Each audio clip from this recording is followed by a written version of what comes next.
కాకినాడ నగరంలో బీసీ సంఘాల ఆధ్వర్యంలో ఘనంగా మండల్ డే నిర్వహించారు. ఈ సందర్భంగా బిందేశ్వర ప్రసాద్ మండల్ చిత్రపటానికి బీసీ సంక్షేమ సంఘం కాకినాడ జిల్లా అధ్యక్షులు గుత్తుల రమణ నాయకత్వంలో బీసీ నాయకులు పూలమాలలు వేసి ఘన నివాళులు అర్పించారు. ఈ సందర్భంగా మండల్ డే ప్రాముఖ్యతను, బిందేశ్వరి ప్రసాద్ మండల్ సేవలను గుత్తుల రమణ వివరించారు. ఈ కార్యక్రమంలో బీసీ నాయకులు జోగరాజు, వెంకట్, టేక్మూడి శ్రీను, మట్టపర్తి రమణ, నరేంద్ర, పితాని సురేష్, జయ, అనిల్ కుమార్, రాయుడు బాబ్జీ, పెంకే బాలు, చింతపల్లి దాసు, సురేష్ తదితరులు పాల్గొన్నారు.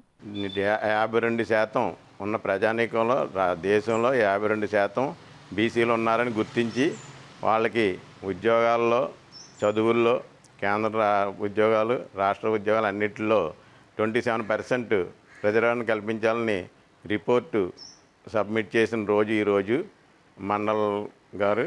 అందుకని ప్రతి సంవత్సరం దేశవ్యాప్తంగా బీసీ సంఘాలు కానివ్వండి, కుల సంఘాలు కానివ్వండి, దేశంలో ఏదో ప్లేస్లో అందరూ సమీకరించబడి వాళ్ళు అక్కడ కొంచెం తీర్మానాలు, బీసీలు ఇంకా అభివృద్ధి చెందడానికి తీర్మానాలు అవి చేసి కేంద్రంలో ఏ ప్రభుత్వం ఉంటే ఆ ప్రభుత్వానికి ఆ తీర్మానాలు పంపితే అక్కడ ఉన్న పరిస్థితులు, ఆ స్థితిగతులను బట్టి ఈ ప్రభుత్వాలు బీసీలకి మేలు చేసే పరిస్థితులు ఉంటున్నాయి.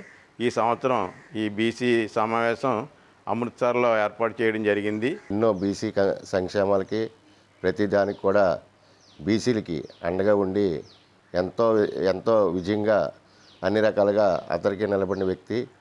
ఈవేళ ఈ యొక్క దానికి జిల్లా అధ్యక్షుడిగా వేయటం జరిగింది.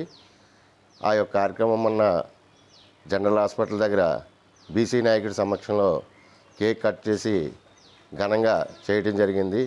ఈవేళ బీసీలు అన్ని కులాలని కూడా కలుపుకొని ఐక్యతగా చేసి ఆయన యొక్క కృషికి మేము ఎల్లప్పుడూ కూడా ఆయనకు అందుబాటులో ఉండి ఎప్పుడు పిలిపించినా మేము ఎప్పుడు కూడా సమర్థంగా బీసీలకి న్యాయం చేకూర్చడానికి ప్రతి ఒక్కరు కూడా కృషి చేస్తామని చెప్పి మీకు తెలియపరుస్తాం. ఈరోజు బీసీ అభ్యున్నతికి కానీ బీసీ అభివృద్ధికి కానీ అన్ని విధాలా కృషి చేస్తున్న గుత్తుల రమణ గారికి మా తరఫున శుభాకాంక్షలు. ఇదే కాకుండా వేరే ఏ కార్యక్రమం ఉన్నా బీసీల తరపు నుంచి మా అందరి సభ్యుల దగ్గర నుంచి చేతుడు వాదులుగా ప్రతి కార్యక్రమానికి మేము ముందు నడిపిస్తామని ఆయనకి మళ్ళీ మరొకసారి కృతజ్ఞతలు తెలియజేసుకుంటాం.